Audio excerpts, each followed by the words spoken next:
તો આ તરફ સરદાર ધામના પ્રમુખના નિવેદન પર શરૂ થઈ રાજનીતિ ને જેની ઠુમ્મરે ઉઠાવેલા સવાલોના શ્રદ્ધા રાજપૂતે જવાબ આપ્યા છે અને ગુજરાતમાં મહિલાઓ સુરક્ષિત નથી તેવું જેની ઠુમ્મરે કહ્યું છે ત્યારે શ્રદ્ધા રાજપૂતે જણાવ્યું કે ગુજરાત દેશનું સૌથી સુરક્ષિત રાજ્ય છે।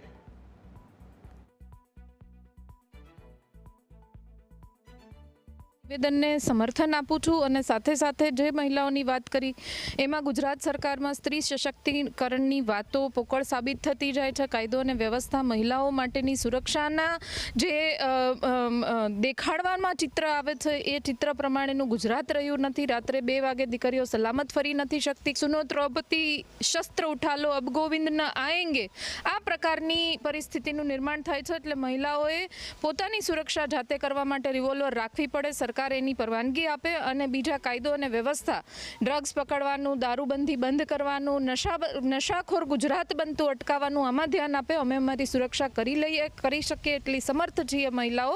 સામાજિક પ્લેટફોર્મ ઉપર એમણે જે નિવેદન આપ્યું છે એ અંગત નિવેદન છે। ગુજરાતની અંદર લો એન્ડ ઓર્ડરની સ્થિતિ હંમેશા મજબૂત રહી છે। મહિલાઓની સલામતી માટે જો આખા દેશમાં કોઈ રાજ્યને વખાણવામાં આવતું હોય તો એ ડેફિનેટલી ગુજરાત છે। ગુજરાતમાં જ્યારે અન્ય રાજ્યોમાંથી દીકરીઓ ભણવા આવે છે ત્યારે પીજી હોય, હોસ્ટેલ હોય કે અન્ય રાજ્યોથી નીકળતી ટ્રેન જ્યારે ગુજરાતમાં પહોંચતી હોય છે ત્યારે પણ માતા પિતા કહે છે કે અચ્છા ગુજરાત કે અંદર ટ્રેન आ गई तो अब हम सो जाते हैं। એ ટાઈપની આપણી ગરવી ગુજરાત છે એની અંદર મહિલા સુરક્ષા રહી છે। કાયદાની રોહે એ લોકોને જેલની અંદર ઉંમરકેદથી લઈને ફાંસીની સજા ફાસ્ટ ટ્રેક કોર્ટમાં થઈ છે અને જો કોઈને છાવરવામાં આવે તો કોંગ્રેસને ઓપન ચેલેન્જ આપું છું કે એવી ધારણા મને બતાવી દે। પરિપ્રેક્ષ છે જે આપણા રાજ્યની મને નથી લાગતું કે ગનની જરૂરત આપણી મહિલાઓને અત્યારે